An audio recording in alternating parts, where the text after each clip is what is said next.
আলাইকুম বেশি। রহমতুল্লাহ। ওয়ালাইকুম আসসালাম রহমতুল্লাহ বরকাত। জি। ভাই ভালো আছেন? জি, আমি আলহামদুলিল্লাহ। কে বলছেন? আমি মোস্তাফিজুর রহমান বলছি, ভারতের পশ্চিম বাংলায় দক্ষিণ চব্বিশ পরগনা জেলা থেকে বলছি। জি, প্রশ্ন বলেন। আমার প্রশ্নটা হচ্ছে, আমি মোবাইল ব্যবসা করি, মোবাইলের।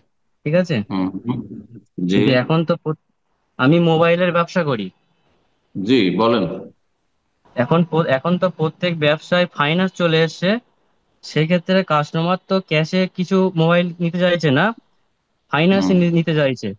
তো এখন তো হুম আমি ফাইন্যান্স তো করি না, সেই ক্ষেত্রে কি আমি এই ফাইন্যান্সের ব্যবসাটা করতে পারবো কি? ফাইন্যান্স মানে আপনার ইনস্টলমেন্ট যেটাকে বলছে, কিস্তিতে। হ্যাঁ, হ্যাঁ, হ্যাঁ, কিস্তিতে কিস্তিতে মানে আমি যে এখন তো কিস্তি করি না, কিন্তু কিস্তি ছাড়া কেউ ক্যাশে মোবাইল নিতে চাইছে না। হুম, শুধু মোবাইল না, ফ্রিজ, হ্যাঁ, ওয়াশিং হ্যাঁ, মেশিন, ফ্রিজ, অমুক তমুক, এসি, ওয়াশিং মেশিন সবকিছুই।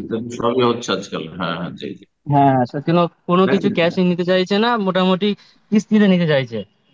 জায়েজ আমি কিনা এটা এটাই জিজ্ঞাসা আপনার, ঠিক না?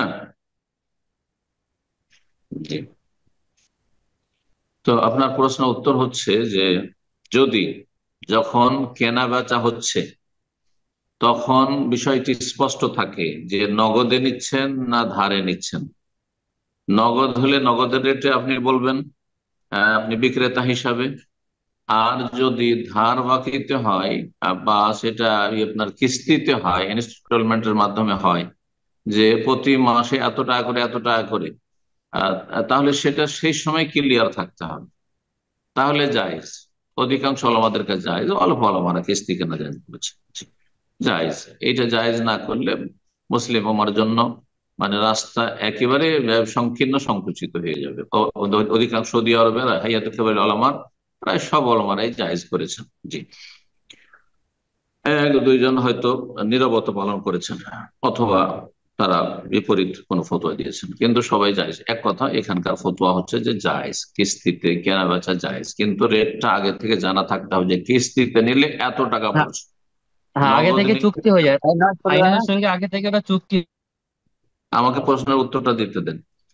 আর যদি প্রথমে এমন থাকে যে কিছু বলা বলি হলো না, আপনি বিক্রি করে দিলেন, আর তারপরে আহ, দিতে এসে বলছে না নগদ দিতে পারছি না, আহ, বা বা, কিছু টাকা দিচ্ছি এখন, বাকিটা পরে দেব, তখন বলছেন না তাহলে হবে না, তাহলে কিন্তু তাহলে দাম বাড়াইতে হবে, তাহলে দাম বাড়াইতে হবে, তখন হারাম, জায়েজ নাই। তখন বাই আতানাফি বাইয়া।